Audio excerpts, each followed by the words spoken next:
Hello everyone. Welcome to the series of Module 9 Fostering Academic Relationship, Lecture 3. I'm Dr. Oin Mabang, Clinical Psychologist. Today we are going to discuss about a guide to expanding research and professional success, keeping in mind based on our mental well-being too. Here, the importance of interdisciplinary network, where we'll cover these 4 topics: enhance research, innovation and problem solving, encourage knowledge exchange across field, leads to new methodology and collaboration, increase funding and publication opportunity. First, we'll take the enhance research, innovation and problem solving. And before that, we have to also understand what is interdisciplinary networking.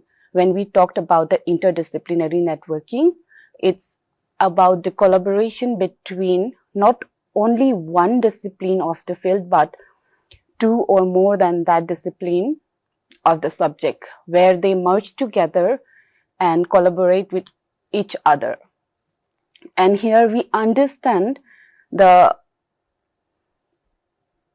authentic real learning, the benefits which we get from the interdisciplinary area. Here we encourage the students or anyone professionally who's working outside also to involve in this kind of interdisciplinary networking so that they can learn new things from the other fields also. Here we don't keep a mental set of like only one perspective, but instead we are giving opportunity to learn more things from different perspectives. So that is basically known as the interdisciplinary network. And when we talked about the enhanced research, innovation and problem solving, we have seen that in academics and institute, when we talked about students and researchers, then they have to choose your own topic, which is a very good practice that every institute is doing. And in this way, we are giving a young mind the opportunity to learn about how they can deal with the real problem of this world. So in enhanced research innovation, one person has to choose their own topic, and related to that, they have to choose the objectivities and make assumptions of what kind of answers they need in their problem and what are the main goal to choose behind that topic. When we talked about the exchange of knowledge across field, it also talks about perspective talking and cognitive flexibility, metacognition. Coming into the third point, leads to new methodology and collaboration. As I said before, in enhanced research and encouraging knowledge, it also leads to new ideas which a person can develop in their field. And if they want to collaborate it with any of the particular disciplinary, they can do that by making a team and working together. And there, we always have to remember that whenever we are doing the research, we can always bring an idea into the place. But when we work together, we have to also put our ego down so we can work as a team, not as a single individual. There we have to understand, we have to welcome the perspective of each and every individual with whom you are going to work, instead of only thinking that your idea has to be put forward. So that in interdisciplinary networking, it teaches us how to collaborate and how to work as a team. And coming into the increased funding and publication opportunity, like I said before, the interdisciplinary networking brings lots of new areas to work together and understanding related to the world in a realistic way, not in a closed classroom kind of thing. So in this, when you start working with other disciplinary, your areas will be broadened up and more chances you will get fundings and publication opportunity to work with the other parties. And here, when we talked about the mental well-being, we also have to understand that this all will happen, but it can be an overwhelming situation when we got all the new things in our life, and while choosing also we can be overwhelmed related to many ideas which will come across. And when we started to learning about different field, it's a very overwhelming situation. So on that time, we also have to understand how to track our mental health on that particular area. So I'll tell you about how you can keep on track with that. So while this process is going on, a person can do one thing. They can do the journaling, so they can reflect onto it and understand what exactly they want in their life. And if they have chosen a topic, then what are the things they can do to understand more and more about it, but keeping track of their health. And sleeping part is very important, where we have to be regularize our sleep and take our food on time. And social support is also very much needed. Whenever you feel like draining out and you feel like you doesn't know what to do, it's always a good thing if you can take the help of professionals over here. Now coming into the enhanced research, innovation and problem solving, it itself tells us that how it stimulates creative thinking, which when we have chosen a topic, and basically the critical thinking also leads to a creative thinking where the ideas comes up out of the box, and where you can foster supportive system and intellectually you can stimulate the environment. And when we say it like intellectually stimulating the environment, our environment also plays an important role in our life. If your environment of working area is not good, then more chances you will get stressed out, you will feel anxious about going to your workplace, and it can be a very hard for an individual. So we also have to remember to keep our environment friendly and bias-free area where we can support each other and work together as a team. Coming into the improved critical analysis, there we develop the ability to identify research gaps, questions, assumptions, and evolution evidence more rigorously. That means one person will come up with some of the research ideas and you will keep it in a plate where other people will be there.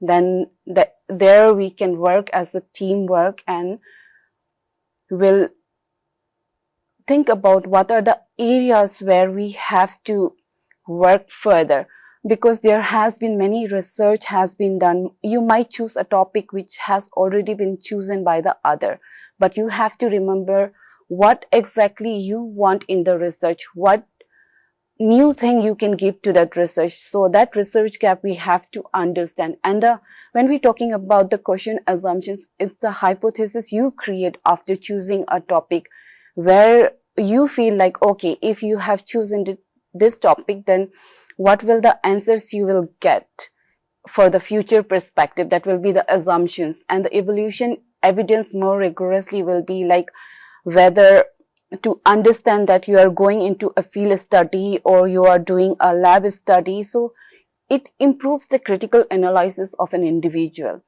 Now coming into the promotes interdisciplinary collaboration. Again, this we already have talked in our previous slide, where we talk about how interdisciplinary collaboration brings lots of areas where many people can work together, and it also leads to innovative solutions by integrating diverse perspective and expertise from multiple fields.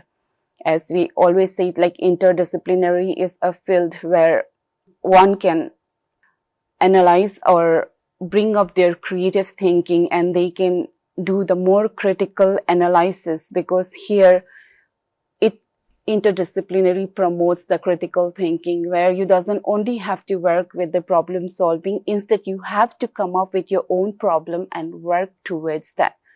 And while enhance innovation and problem solving, there again, as we have said before, it can also bring the overwhelmness onto an individual. So we have to remember to take care of themselves by practicing some of the mindfulness techniques, so that they can release the stress and work more effectively. Here we talks about the building resilience and adaptability.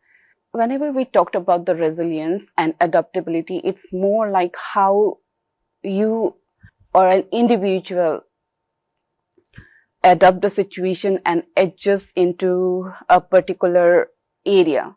For example, if a student has completed his or her class 12 and now they are entering into the colleges, any field of areas where they choose to do their further studies, that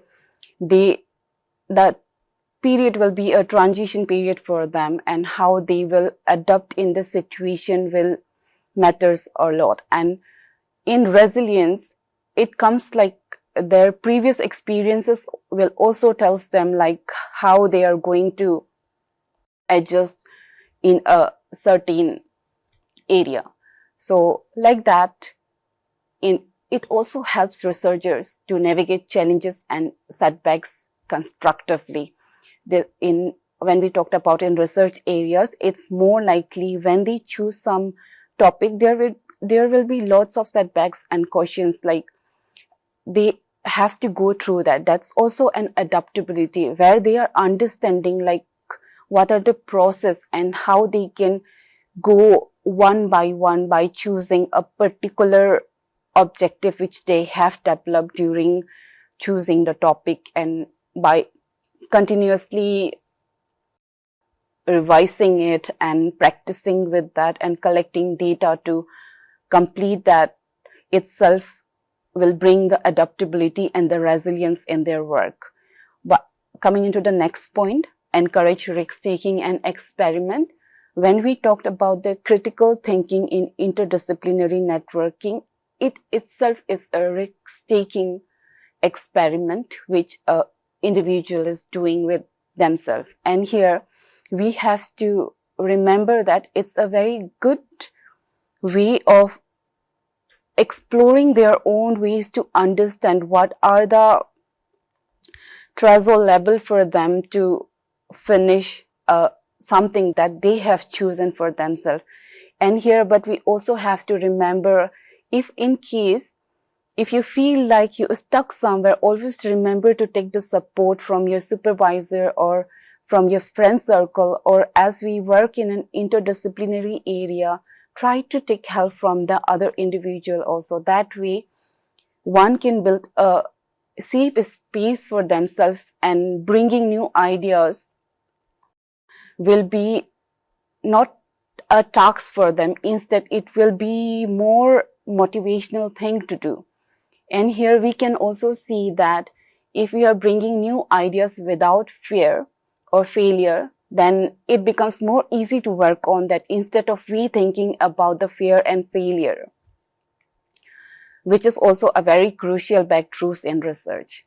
Coming into the strength mentor-mentee dialogues, here, as I said in the risk-taking experiment, here I will come into the support from the supervisor in a student relationship, where a student or a supervisor has to work together.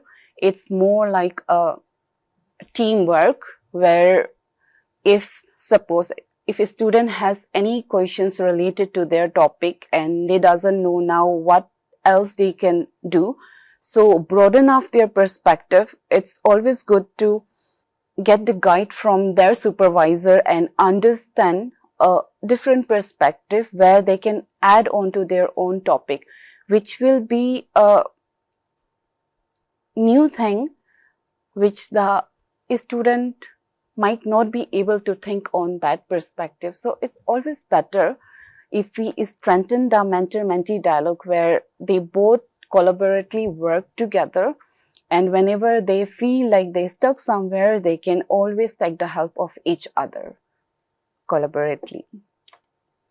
Now coming into the encourages knowledges exchange across field. We always have to remember, like we have to break the disciplinary silos, which means we have to come out from our space to a team area where we can work together, instead of thinking that our idea has to work out, or no, I cannot change my point of view. Instead of that, we can always welcome the perspective from the other peoples also. And when you break the disciplinary silos, then you enter into a field of collaboration where you can understand that how vastly you can get knowledge from the other areas too. It also facilitates collaboration between the research and diverse academic and professional background, where an individual can work as a holistic, not as only a single-sided area. So when we break the disciplinary silos, then we can learn many things in a broader perspective.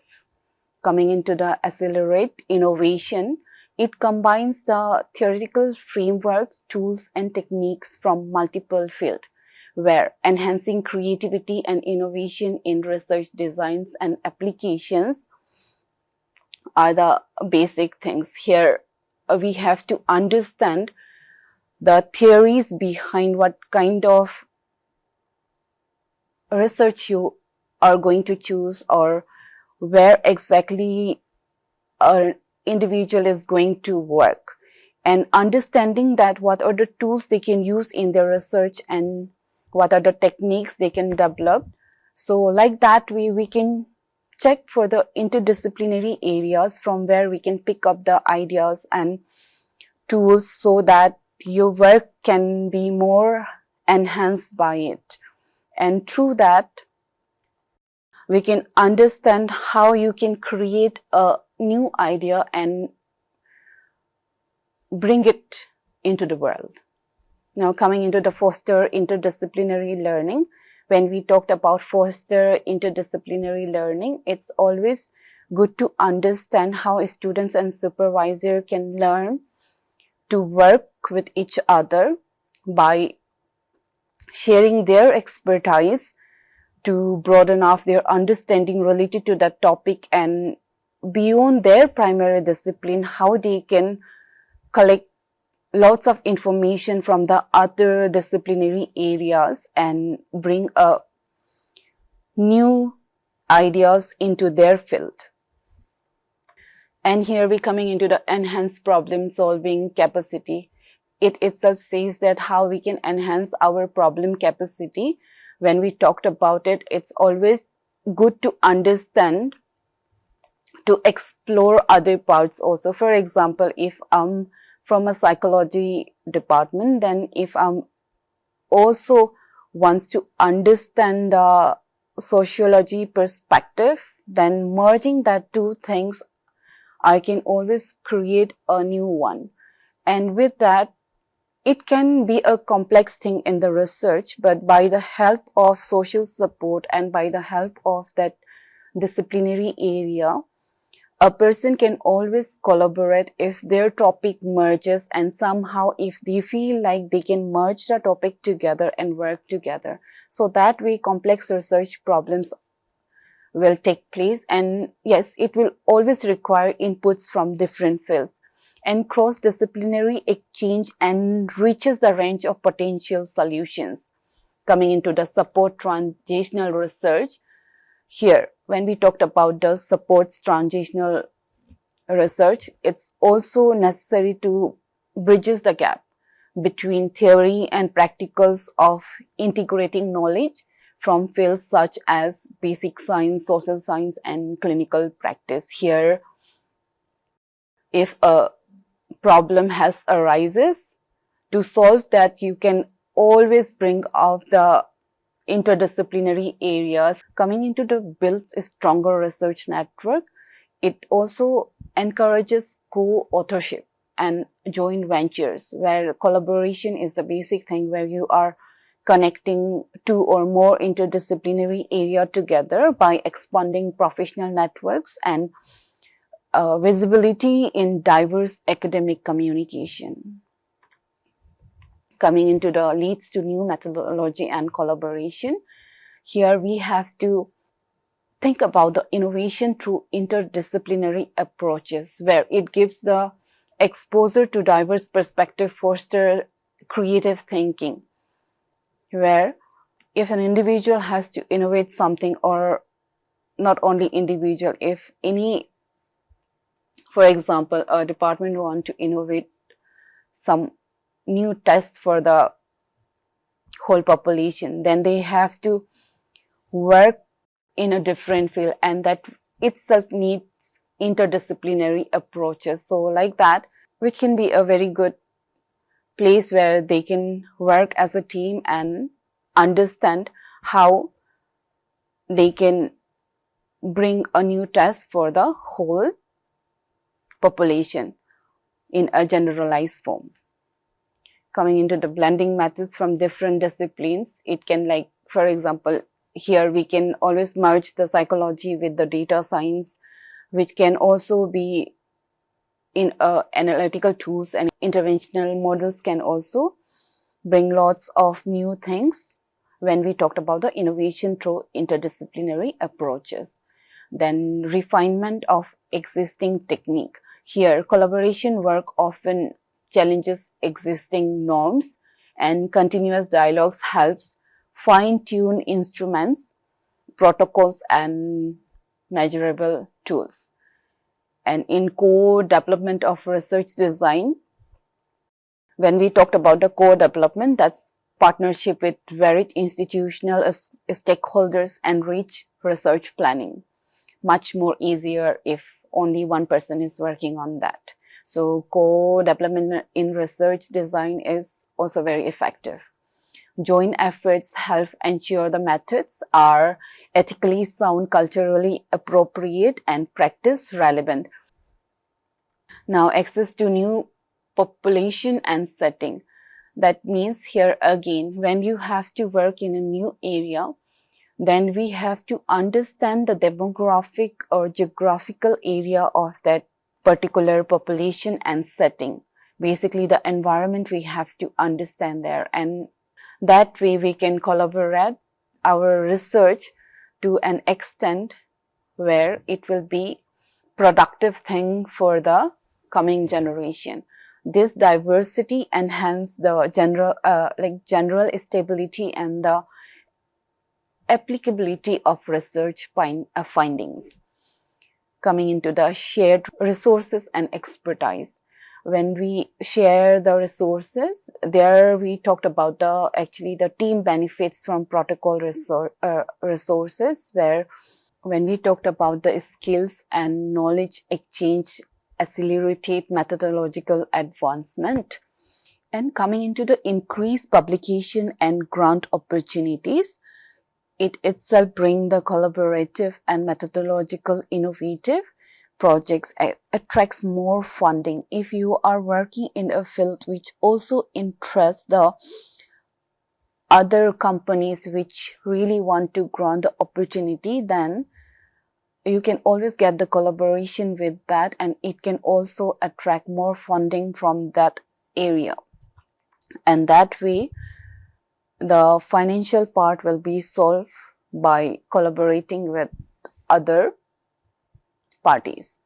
And multi-authorship, cross-disciplinary studies have higher impact and visibility. As we always say that when you are working in a team and you are working with interdisciplinary area, then it will automatically bring a higher impact of your research. Coming into the increased funding and publication opportunity, we have to understand how we can enhance research scope by broadening up the project goals through the multiple sources, by getting grants from government and private sector, which can be a very plus point for the research which the individual will choose. And by alignment with funding priorities, like what are the funders want from that particular research. For example, it can be related to the health sector, it can be related to the other multidisciplinary areas. That way, one has to check with the funding sectors what exactly they want from the researcher. And coming into the stronger grant proposals, we also knows that if the increased funding and publication opportunity will increase, then related to that, it can also bring a stressor in individuals' lives. So we have to also take care of our mental well-being, where we have to be mindful about reflecting onto it, because big opportunity bring lots of overwhelmness in individuals' lives. So how we can cope up with that? When we talked about coping up with that, we also have to practice some of the mindfulness breathing exercises to also keep the boundary very clear between the work and rest. And we have to check with the emotional health also, to create a space where a person can work without falling into any kind of distraction, or in a simple line, not in the cost of their mental well-being. So one has to be careful about it. Here, the higher publication success will obviously increase if the funding will raise and studies will novel methodology or collaborative inputs will also bring lots of impact in the journalism, and multiple authorship, cross-institutional publication often have broadened appeals on that. Then increased visibility and impact will also raise up when you do a collaborative work with other population, and it can also bring more citation when you are publishing your journal. And here, sustained research programs are also very necessary. Initial funding success often leads to renewal or expansion of projects. Long-term collaboration lead to more stable and continuous research support. As I said before also, this whole things can bring stress or overwhelmness in individuals' lives. So one has to be very mindful about it, and it will be very much good if they can practice some of the mindfulness techniques, journaling, to reflect on what they want to do next and what are the things they are expecting from their own research. And by keeping the boundary again, some of the benefits of connecting with scholars from diverse fields. Here we can see this 4 broad topics. One is like broader perspective and fresh ideas, as we have already talked about it before. Like if you are working with an interdisciplinary area, then there will be a merging of different perspectives, and the team can create a fresh ideas from there, where they might feel like, oh, that can be which we have never thought about. And when coming into the increased research impact and citation, when your research is a very impactful one and it has not been done before, then it's also very obvious that it will bring a very good impact in the research areas, and the citation will always bring a positive points on that. Access to interdisciplinary grants and funding. When when an individual works with the interdisciplinary area, then there are more chances that they will get grants from the government sector or the private sector, and the funding will free flow on that according to the what kind of research they want and what kind of like investment the company wants to do, the one who is funding for that research. So it depends on what kind of topic an individual has been choosing for their further research. And cross-disciplinary career opportunities, it will be like bring lots of opportunities to work with the other discipline, and it can also bring broader perspective again over there. So we can check the broader perspective and fresh ideas, where we can see diverse background can enhance thinking, where team members from different disciplines, cultures, and experiences bring varied viewpoints. This diversity fosters innovation and challenges conventional assumptions. Second, the encouraged creativity to solve problems, which can be a very good thing for the researchers, where they can come up with the creative thinking and some critical analysis can be done over there, exposed to unfamiliar methods and frameworks. Out of the box thinking will take place. Then cross-pollination of ideas leads to novel solution and hypothesis. Reduced cognitive bias will be there, where broadened perspective help identity blind spot in research assumptions and interpersonal, where the researcher will be able to see where exactly they want to fill the gap of that research, and by working on that with the interdisciplinary area, they can reduce that gap and reduce that blind spot of that research, and they can bring a new ideas over there. Collaboration across background acts as a natural check on group thinking. We can see that it can also enhance relevance and applicability, where fresh ideas from collaborators increase the real-world relevance of research, and diverse input ensure that research questions and outcomes resonate with wider audiences. The other things will be the sparks in disciplinary innovation will also take place by combining insight from multiple fields, like for example, talking about the neuroscience plus education plus AI can lead to breakthroughs. Innovative models, tools, or interventions often emerge from blending perspective. It can also promote lifelong learning. Working with diverse colleagues expand your knowledge base. It also encourages adaptability and openness to new research direction. Then coming into the increased research impact and citations, it will enhance visibility through collaboration. Co-author paper involving multiple institutes and disciplines attract broader readerships.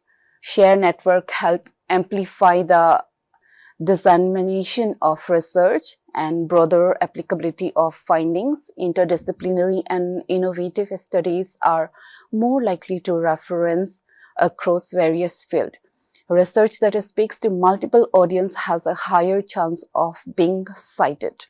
High quality and rigorous output, where a collaborative work often undergoes more through peer scrutiny before submission. Methodologically, robust and comprehensive studies gain greater credibility and recognition. Publication in higher impact journals will do the groundbreaking or cross-disciplinary work is more likely to accepted by top-tier journals. Such publications typically have higher visibility and citation rates. Coming into the engagement with policy and practice, we can see that if research has been done in a broader, then the relevance of the research will bring lots of changes in that area, and that information and guidelines will also help the other future coming generations to understand how to come up with the more creative ideas and how they can work together and they can do some new innovations over there. Citation in like grey literature we also have to check for the measurable impact of the research. Long-term citation growth, when we talked about, then we can always see the collaboration often result in a series of studies creating like cohesive body of work, and citations grow cumulatively across related publications. Here we can also see that while the whole growth is taking place, we also have to remember to take a balance between the personal life and the professional life.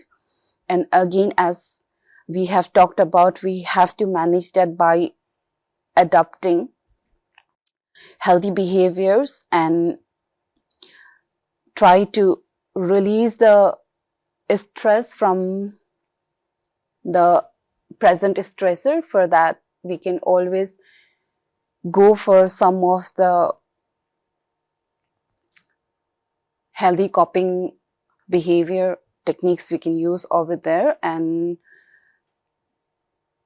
it's also very much necessary to check on one's sleep cycle also, and related to their appetite also, we have to check for that. So that's a basic thing for an individual, where if they are healthy, then they will be able to do the things in a more productive way.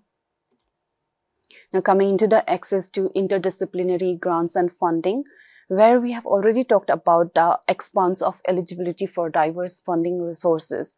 Many funding bodies prioritize interdisciplinary areas where they want to go for the broader ways where they can understand like, okay, how things are working, not only in the one perspective, but instead in a different perspective. So the funder also want to be fund on somebody where they can see their growth. And coming into the researchers can also apply for both discipline specific and cross-disciplinary goals. And aligning with the global research priorities, it will bring a major changes, which will also require an interdisciplinary solution. Projects addressing such issues are more likely to secure funding. And it will also encourage innovation through integration. Funding agencies favor proposals that combine diverse methods and perspective, and interdisciplinary proposal often score higher on innovation and impact citation. It can also strengthen the grant proposals, where team with complementary expertise demonstrate broader capacity to deliver on complex objectives, and cross-sector collaboration can appeal to the funders and facilitates long-term collaborative networks. It can bring the interdisciplinary grants often support multi-phase projects, leading to sustainable research partnership. It can also grant many included training, infrastructure, and knowledge transfer components. Opens door to international collaboration also. When we work with the interdisciplinary area, more chances the global interdisciplinary consortia are essential for the larger scale of international grants. Coming into the cross-disciplinary career opportunities, it will expand professional horizons, where they will see the work in a holistic way. And the researcher with cross-disciplinary expertise are competitive for roles in academia, industry, and government and NGOs too. Employers value the ability to integrate knowledge from multi-fields to solve complex problems. It will also increase employability in emerging fields. Fields like digital health, climate change, data ethics, AI in education, and sustainable development require interdisciplinary trainings. Professionals can position themselves at the forefront of innovation, enables leadership in collaborative projects. Expertise working across disciplines equips research to lead multidisciplinary team. Project management, communication, and negotiation skills are often enhanced. Open doors to hybrid roles. Opportunities include research policy liaison, science communication knowledge, translational and research coordinations. And cross-disciplinary backgrounds are ideas of bridging gap between sectors. It can be health, it can be education, it can be other industrial things. Enhancing academic career versatility. Candidates with interdisciplinary expertise are attractive to universities creating new programs or centers. It can also lead to join appointments or roles in research centers that span departments. Supports long-term career resilience. The ability to adopt different fields or combined methods increase flexibility during career transitions. Sustained relevance in evolving job markets or research landscape. Building professional relationship at conferences, where we can see research event schedule and attendee list, prepare insight questions and discussion points, engage in interdisciplinary panel discussion, utilize networking sessions and informal meetings. Here we'll go first with the research event schedule and attendee list. We can see how facilitates strategic planning can work. And here we can also check for the events agendas, enable participants to prioritize sessions relevant to their work, helps in alignment presentation or networking goals with the timing of key activities, for example, the panels and the workshops which person is planning, or where they have to check for the schedules and attendee list. By enhancing network efficacy, an attendee list allows researchers to identify potential collaboration, mentors or funders in advance, enables targeted outreach and pre-scheduling of meeting or informal discussions. Here, it also promotes visibility and engagement. Early access to the schedule helps attendees prepare relevant materials like posters, slide decks, and talking points. It will also increase engagement during events through tailored participants in question and answer, breakout rooms, and roundtables. It will also support collaboration and follow-up. Contact information from the attendee list facilitates post-event connections and collaboration. It will also help to track and share research interests and initiate joint proposals, publications, and grant application where interdisciplinary approaches will take place. Documents research activity. A comprehensive schedule and list of attendees serve as an institutional record of engagement, useful for annual reports, grant documentation, or academic CVs, showcasing involvement in the research community will also take place. It will also enable inclusive participation, where shared events scheduled and attendee roster improve accessibility to remote participants or those with the scheduling constraint, encouraging inclusively by engaging equitable preparations across participants. Coming into prepare insightful questions and discussion points, where we can check that. It will also encourage deeper thinking. It will demonstrate engagement and drive productive conversations in meeting, supervisor, or research context.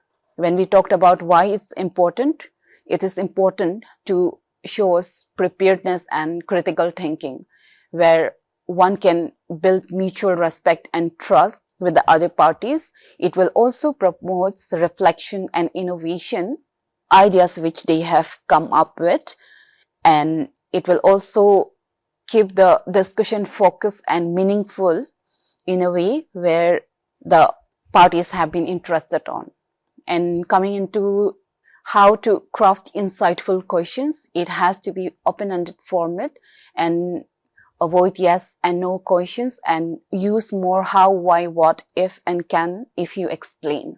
In the contextual relevance, the tie questions to current work challenges or share goals are also necessary.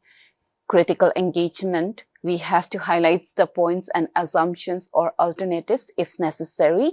Reflection driven, promote deeper understanding or self-awareness. So self-reflection driven is one of the necessary thing in the research and in discussion point also. Examples of insightful questions will be like, what assumptions are we making here? And are they valid? How does this align with our broader goals? What alternative explanations could we consider? What challenges do you foresee and how might we address them? Can you tell more about your thought process behind this discussion? And coming into the effective discussion points, it can be like new findings on the development worth examining, ethical implications or practical consequences, interdisciplinary links or broader contexts. Feedback loops and learning points are one of the basic thing for any discussion point. So it's very much necessary to understand where exactly the group can work with, or if the individual is working alone, then how they can bring more productive things by getting the feedback from the other interdisciplinary area approach. Future directions and potential collaborations. Then we'll talk about engage in interdisciplinary panel discussions.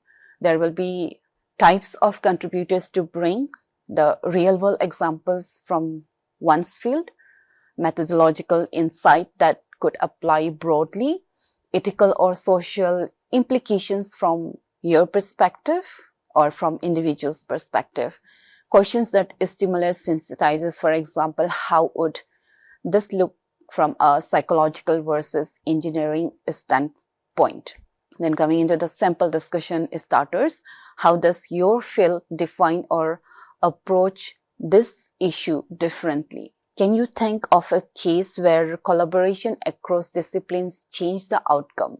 What limitation in your field could be addressed by integrating others' approaches? And best practice during the panel will be listening actively and avoid jargon, respect disciplinary differences, and highlighting complementaries, not just contrast. Be concise and accessible to non-specialists. Follow up for the future collaboration.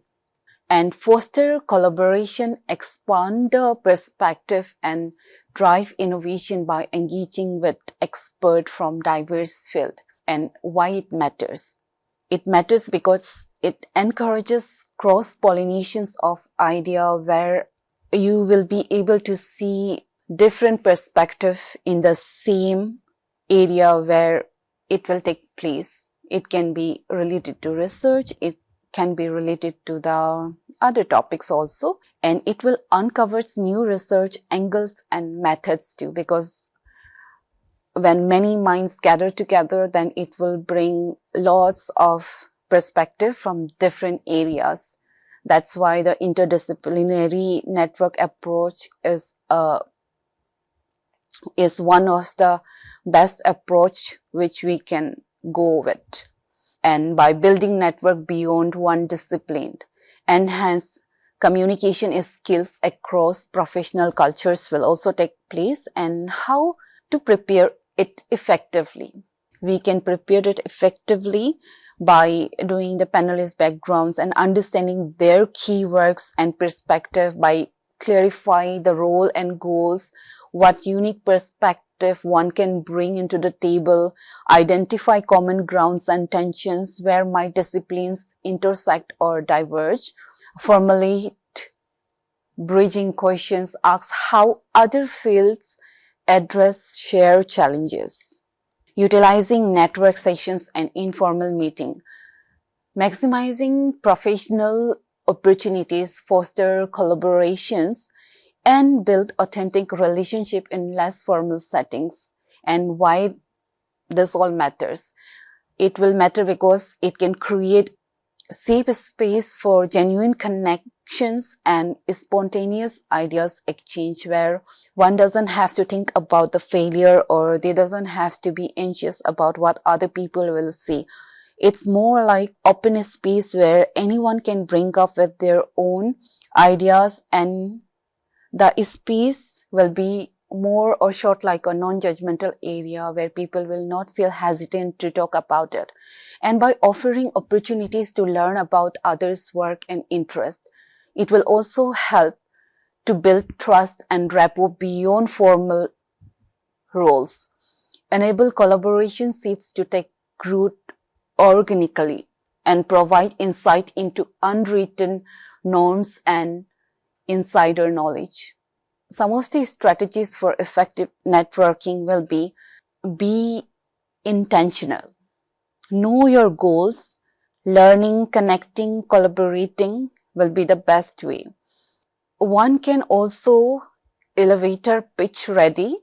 Be prepared to introduce yourself sufficiently so the other party will also understand and know about the scenario and the work where you exactly want to work, and if in case in future if they want to collaborate with you, they have enough information to contact.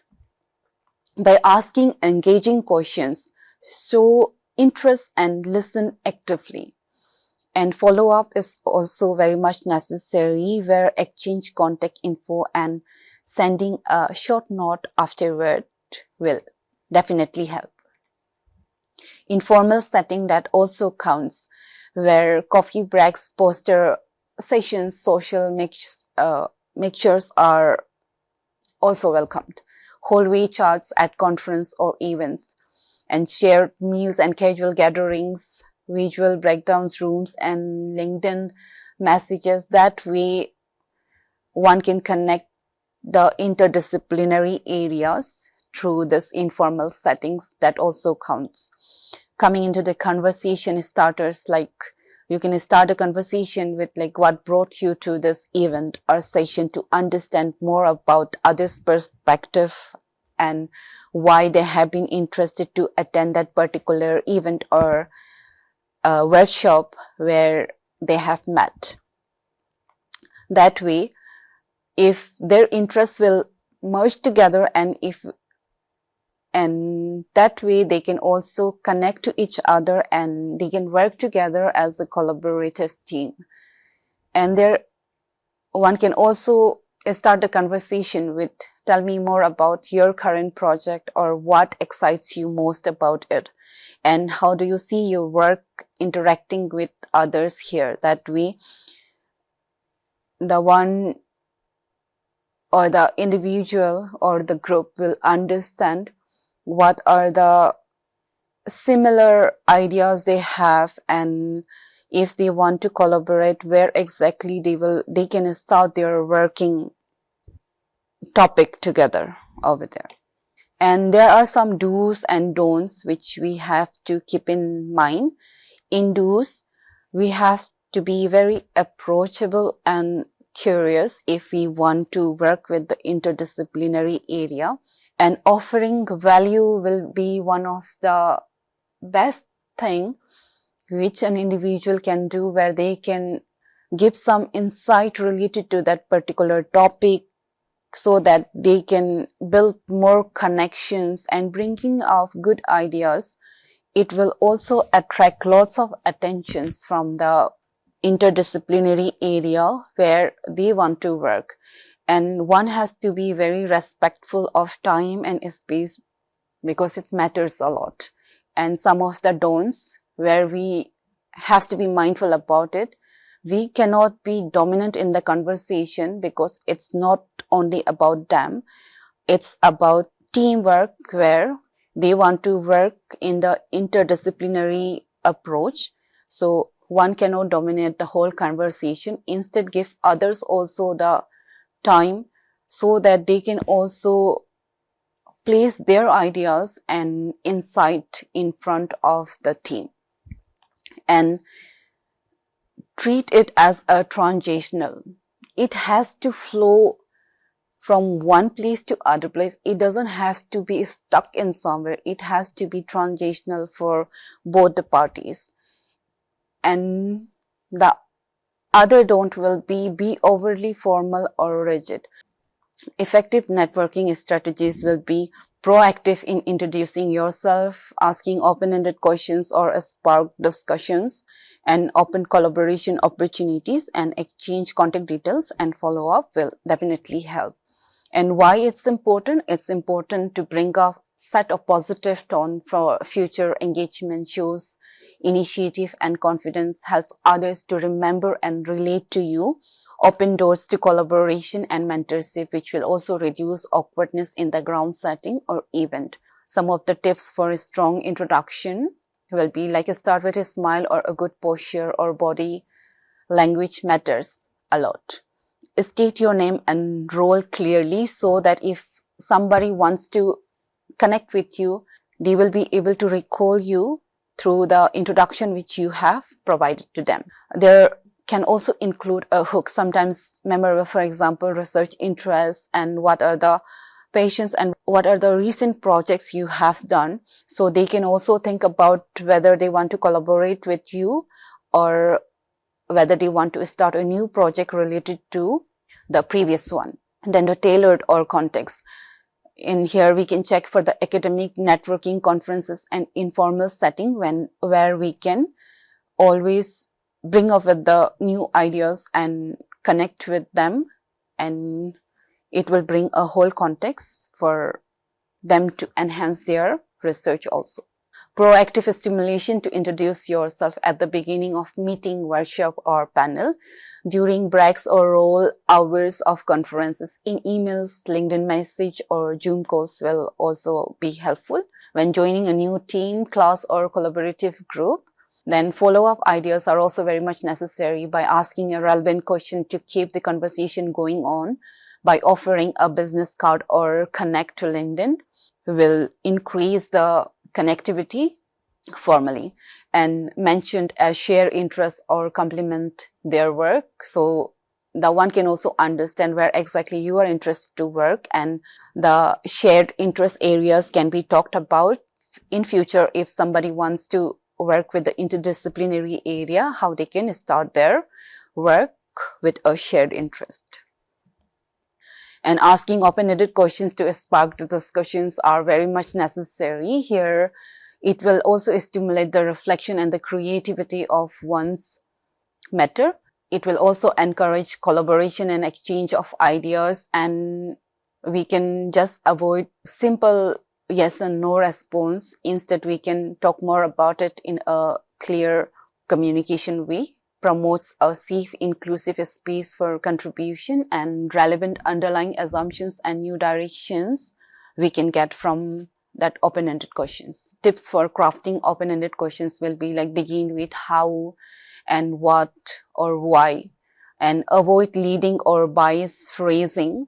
Keep them clear and purposeful. Keep them sound very open so that the other party is ready to listen and other party is ready to practice the same thing. And here we can also match tone to the setting.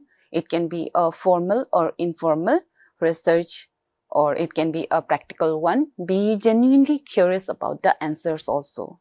If the other party is saying you are not interested and you are just listening and you're just saying yes and no, then the other party might get or feel like you are not interested, and one can lose the funding system over there and the collaboration. So one has to be very genuinely curious whenever they are answering it. Examples of effective open-ended questions will be: what inspired your interest in this area? How do you see this research evolving in the next few years? And what are the biggest challenges you have faced in this project? Why do you think this issue is often overlooked in our field? In this way, can different disciplines contribute to solving this? These are the questions which one can ask to the other party to understand more about their interests, what are the consequences they have faced while doing their research or the other projects. So that's a best way to understand with whom you are trying to collaborate with, and when to use them. One can use these things during panel discussions or question answer sessions, in interviews, supervisor or mentoring conversation, and while networking and collaborating in classroom or workshops too, on research team or in brainstorming meetings. And some of the benefits for discussion will be: one will be building rapport and mutual understanding when you are discussing. So it's very much necessary when you are communicating. Your communication has to come up into a discussion so that one can understand the different ways to resolve a particular topic which has emerged, and the surface nouns insights keeps conversations dynamic, and it has to be interactive by encouraging dialogue over debate. By offering collaboration opportunities will also work, where like we have seen before how open-ended questions are very much necessary. So that like that only we have to understand why offer collaboration will bring more productiveness by encouraging the interdisciplinary innovations and enhancing mutual learning and growth in that field, broaden impacts and visibilities, and builds a sense of community, taps into diverse expertise and resources will take place. What makes a good collaboration offer? There will be a clear purpose, mutual benefit, respect for others' expertise, and defined roles and responsibility, openness to co-creation, and how to offer collaborations effectively. There you can ask like, I'm working on a project or in this topic, and think about the expertise in your area, and it could be added up to a real depth where you would be interested in exploring something together. Like that, we can always collaborate effectively with the person by telling your interest areas, the topic where you want to work, and from which area you belong. So that way, that will bring the clarity for the other parties to understand whether they will be able to work with you or not. So that way, you can make it more effective. Types of collaboration to consider.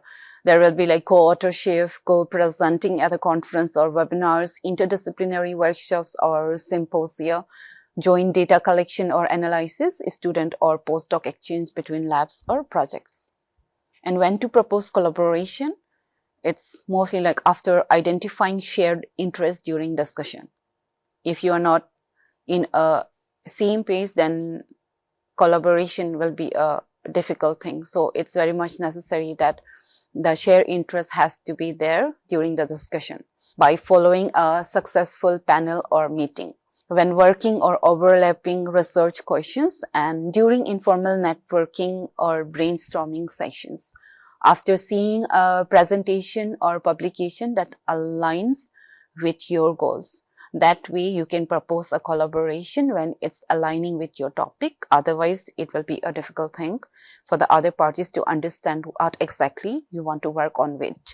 And some of the benefits which you will get with the collaborations are foster trust and long-term relationship, leads to richer, more robust outcomes, increase access to funding and publication opportunities, encourages continuous ideas exchange.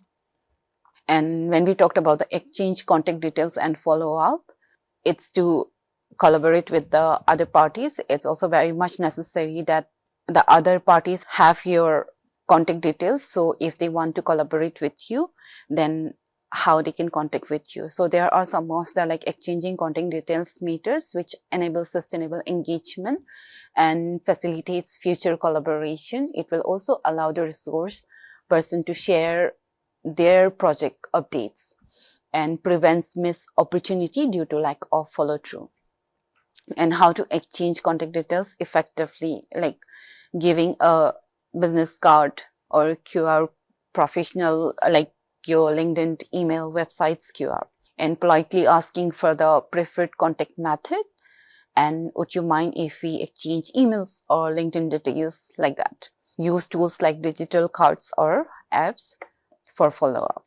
And set a brief thank you message within 24 to 48 hours, which will be a good strategy to be in touch with the other party. And share any response you promise. For example, if you have said, I'm going to share paper with you or a link where our work has been put forward in a more precise way, then do remember to share that paper or links to the other party, because it's very much necessary that you have to keep your promise, and so that they will build a trust on you. And suggest next steps, like whether it will be good to do a Zoom call meeting or paper discussion together and connect to LinkedIn with a personalized note. And we have to be remember the timing and tone of follow-up. Be prompt but not overwhelmed. Maintain a professional and appropriate tone. Keep your message concise and very clear. Benefits of follow-up will be, it will bring the conversation alive and actionable. It will also build credibility and reliability. It will also open doors to long-term collaboration, and it will demonstrate genuine interest and initiative. And leveraging networking for academic success, it can bring the co-authorship interdisciplinary research papers, applying for cross-field funding opportunities. It will also enhance academic visibility through collaboration. It can also expanding career perspective and mentorship opportunities. Post-conference follow-up strategies will be send personalized follow-up emails. We have already covered in our previous slides, but just for the gist, I'll read. Reference key discussions points from your meeting and suggest collaboration and future discussions. And that way one can connect on personal platforms like ResearchGate or LinkedIn. So the conclusion of the whole lecture is, the interdisciplinary networking derives innovation. Conferences and seminars offer key networking opportunities. Effective networking leads to research impact and career growth.